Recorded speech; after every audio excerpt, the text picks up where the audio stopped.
오늘 거룩한 주일 예배 참 잘하셨습니다.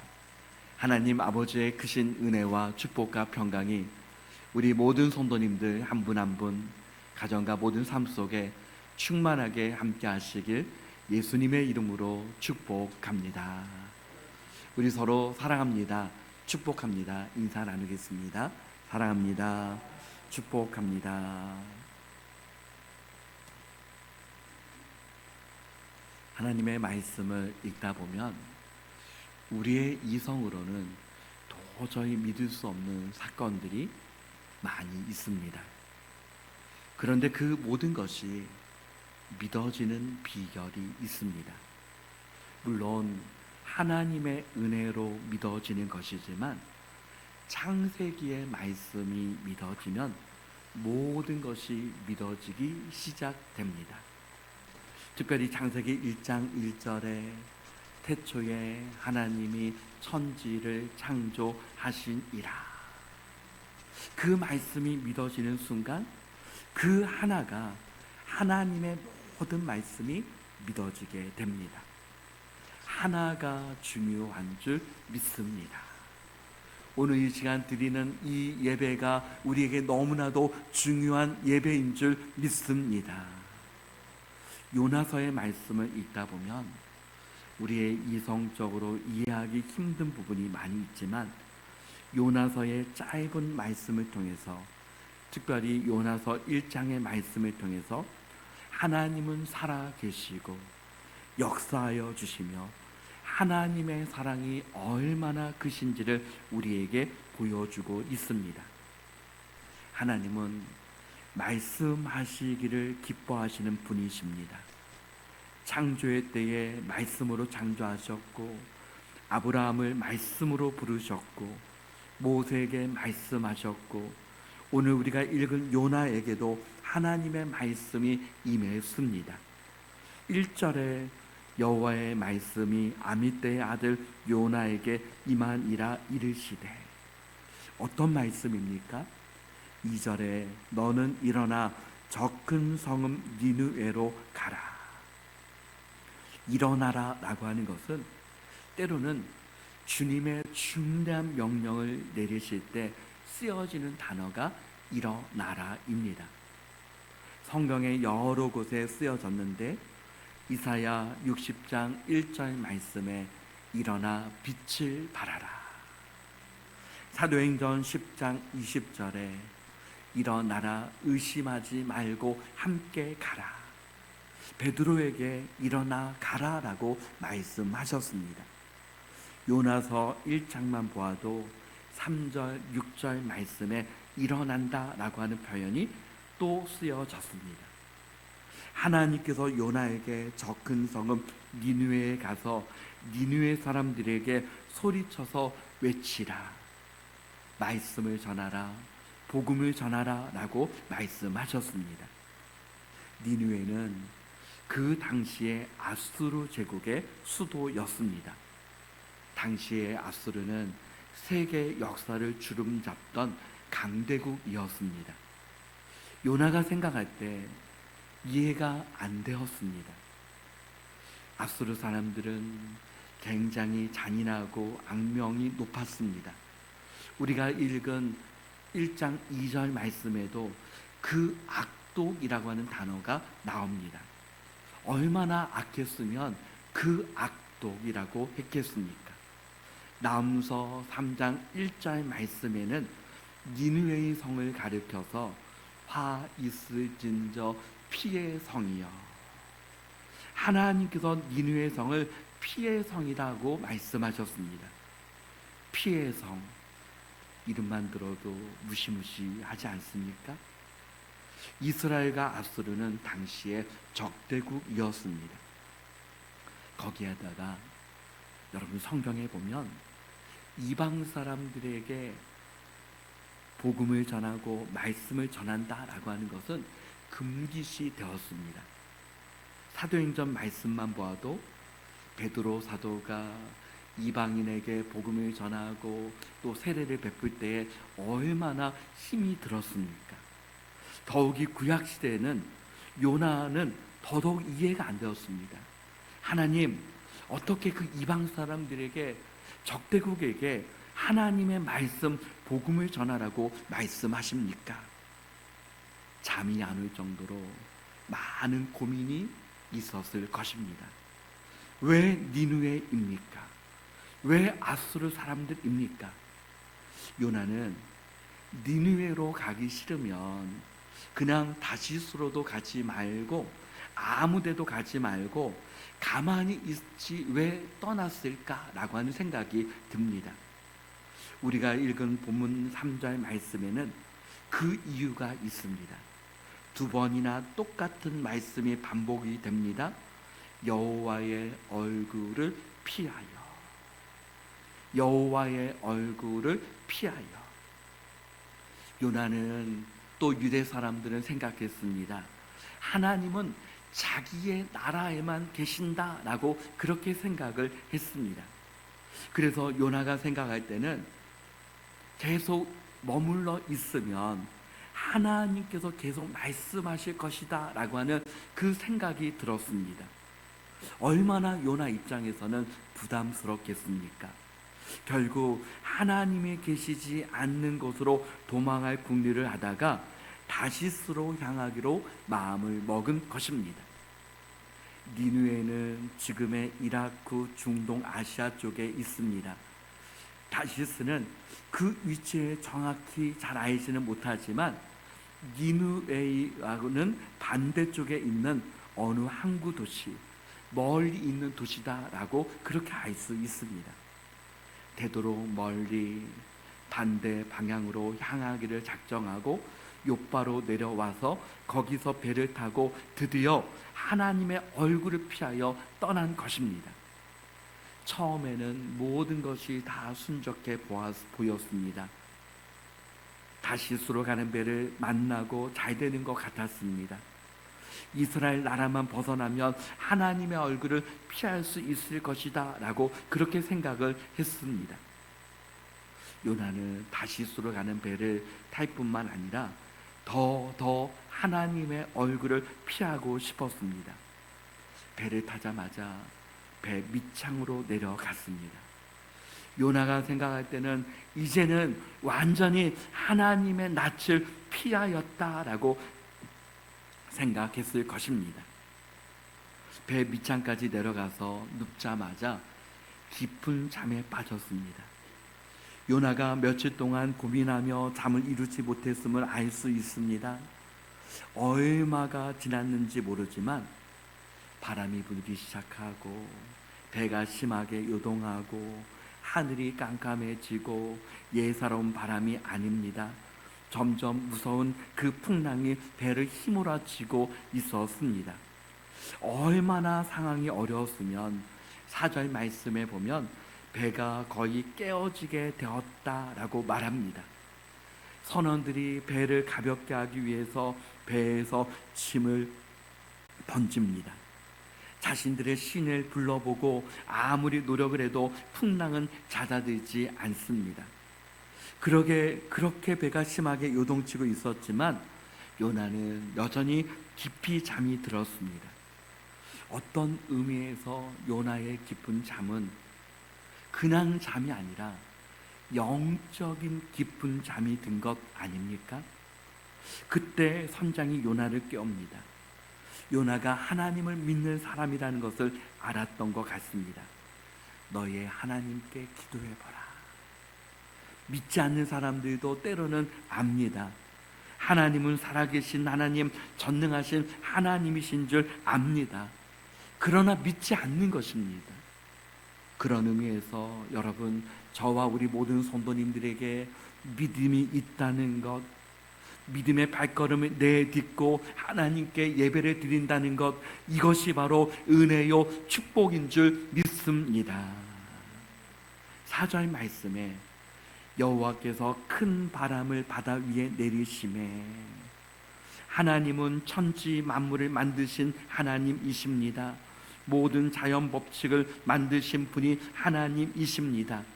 그 모든 것을 만드신 분이 하나님이시기에 하나님 아버지께서 모든 것을 주관하실 수 있는 분이십니다.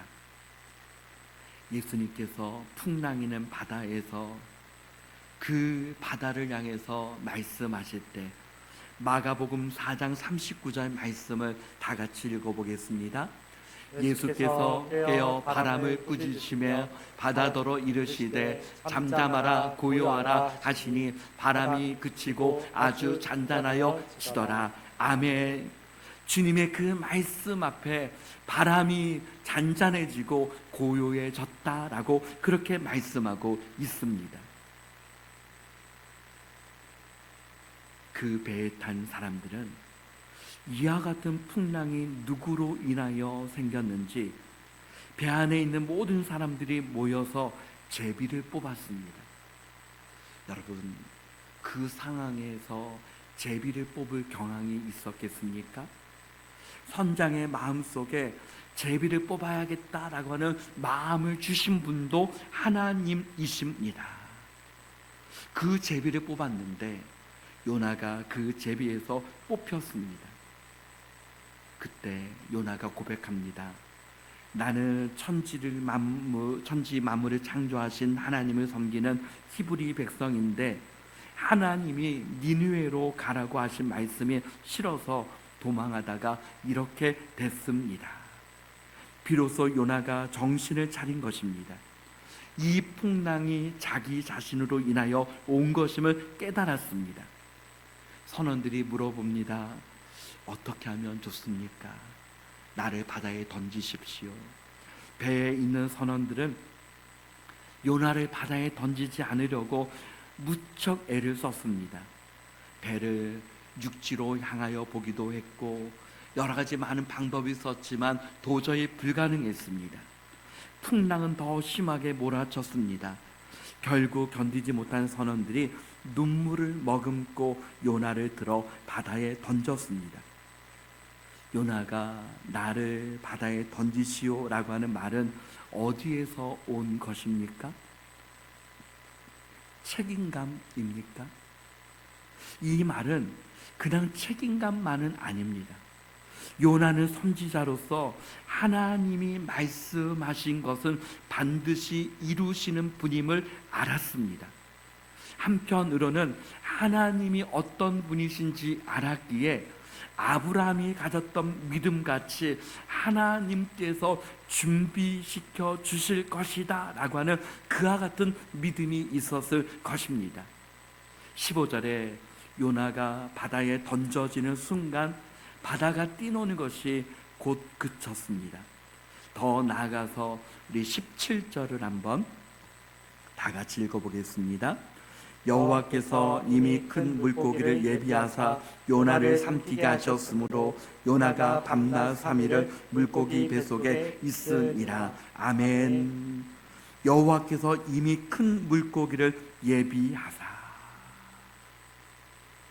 요나는 물고기 뱃속에서 얼마나 간절함이 있었겠습니까? 하나님께 얼마나 간절하게 부르짖었겠습니까? 요나서 2장 2절 말씀 다 같이 읽어보겠습니다. 이르되 내가 받는 고난으로 말미암아 여호와께 불러 아뢰었더니 주께서 내게 대답하셨고 내가 수올의 뱃속에서 부르짖었더니 주께서 내 음성을 들으셨나이다. 아멘. 물고기 뱃속이 수올의 뱃속 같은 곳 아닙니까? 하나님은 그곳에서도 요나의 그 기도를 들어주셨습니다. 하나님 앞에 진정으로 회개할 때 하나님께서 물고기에게 명해서 육지의 요나를 토해내게 하셨습니다. 하나님은 회개를 받으셨습니다. 하나님은 기도를 받으십니다. 또 요나에게 하나님의 말씀이 임합니다. 요나서 3장 2절에 일어나 저 큰 성읍 니느웨로 가서 내가 네게 명한 바를 그들에게 선포하라 하신지라. 여러분, 처음 주신 말씀과 동일한 말씀 아닙니까? 시편 기자는 시편 139편 9절 10절 말씀에 고백합니다. 다 같이 고백해 보겠습니다. 내가 새벽 날개를 치며 바다 끝에 가서 거주할지라도 거기서도 주의 손이 나를 인도하시며 주의 오른손이 나를 붙드시리이다. 아멘. 하나님은 어느 곳에 있다 할지라도 거기서도 주님께서 붙들어 주시는 줄 믿습니다. 큰 물고기가 요나를 삼킨 것을 두고 정말 이것이 사실일까? 많은 사람들이 의문을 갖는 가운데 브리테니커 백과사전을 출판하는 회사에 정말로 큰 물고기 고래 같은 것이 사람을 삼킬 수 있습니까? 고래인지 뭔지는 모르지만 삼킬 수 있는 겁니까? 라고 하는 질문이 있었다고 합니다. 그래서 그 회사에서 한동안 그들에게 성실하게 자료를 보내준 일이 있다고 합니다. 브리테니커 사전을 출판하는 회사에서 보낸 자료 중에 하나를 보면 고래의 종류 가운데 스펌 고래가 있답니다. 아주 덩치가 큰 것인데 그 스펌 고래의 생김새와 버릇을 연구해 보니 사람을 통째로 삼켰다가 토해낼 수도 있다라고 하는 것을 알았습니다.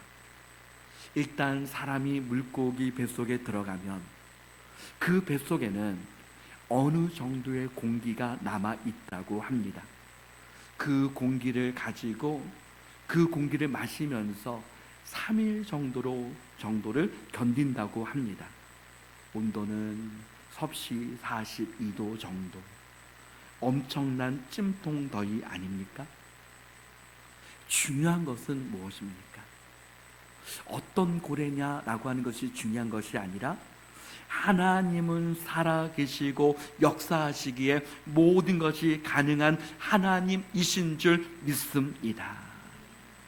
요나서 1장을 통하여서 우리에게 주시는 메시지가 있다면 첫째는 하나님께 대한 순종, 하나님이 원하시는 그 뜻을 향하여 나아가는 것이 가장 큰 축복이라는 사실을 말씀하고 있는 것입니다.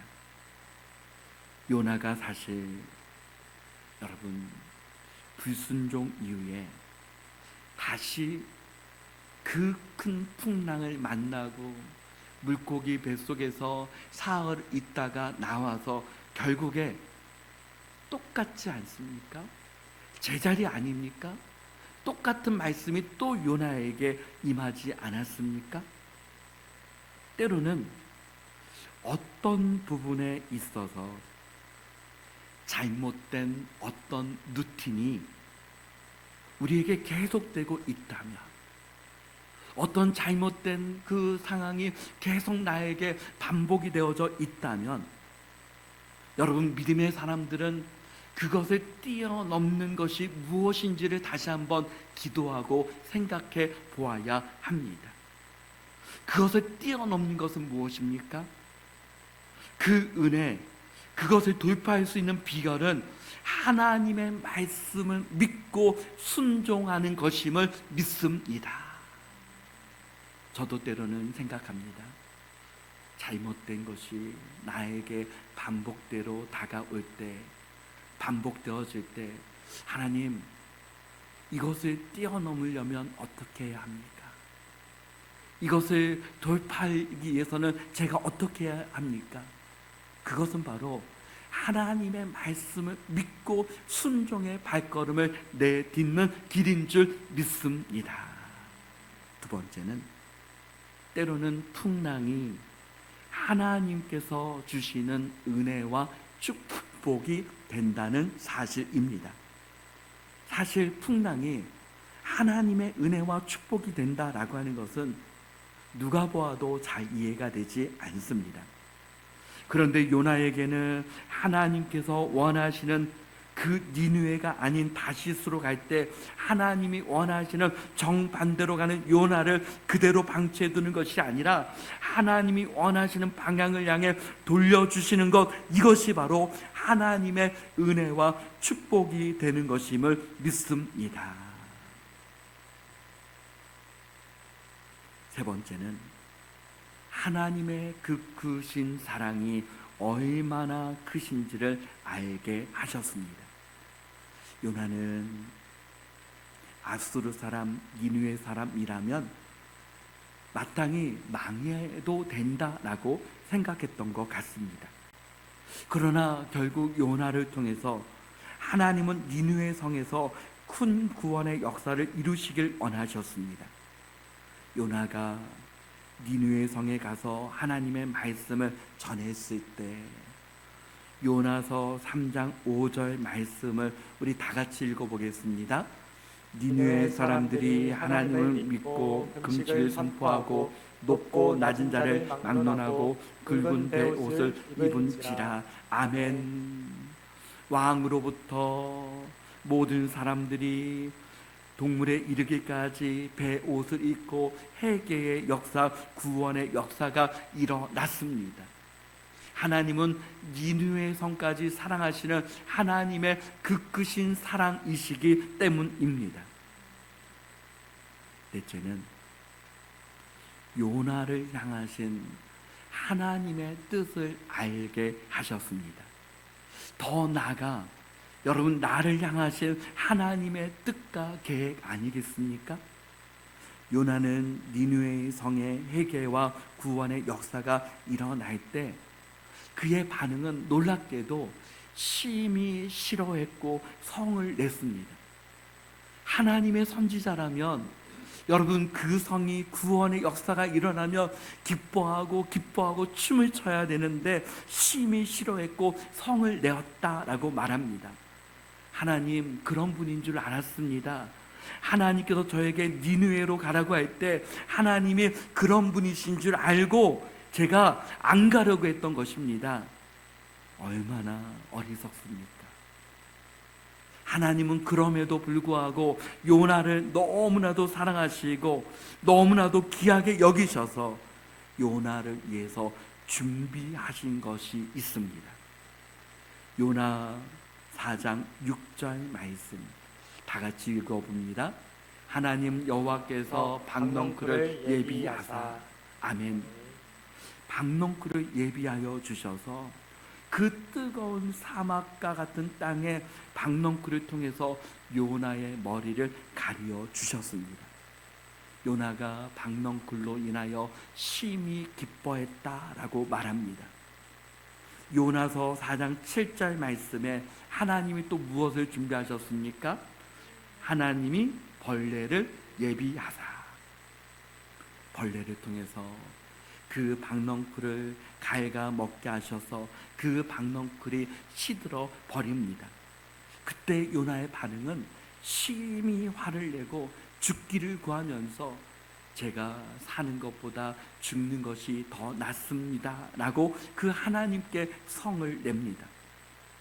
그와 같은 요나에게 하나님이 말씀해 주셨습니다. 요나 4장 10절 11절을 우리 다 같이 한번 읽어보겠습니다.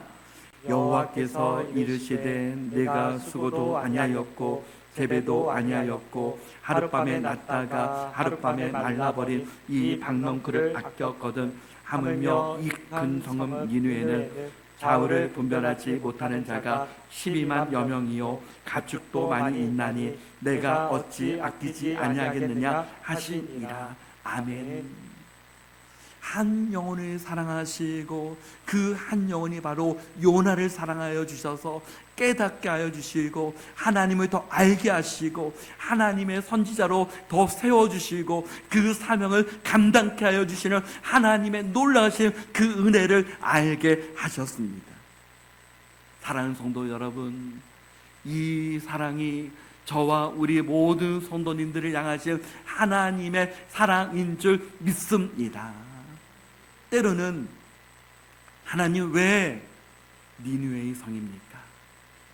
내가 원하는 곳과 내가 원하지 않는 곳, 그것이 때로는 상충될 때가 있습니다. 그러나 사랑하는 성도 여러분, 하나님이 원하시는 그 뜻을 향하여서 우리의 믿음의 발걸음 한 걸음을 더 내딛는 가운데 하나님께서 예비하신 그 은혜와 축복을 누리는 우리 모든 성도님들 다 되시길 예수 그리스도의 이름으로 축복합니다. 아멘.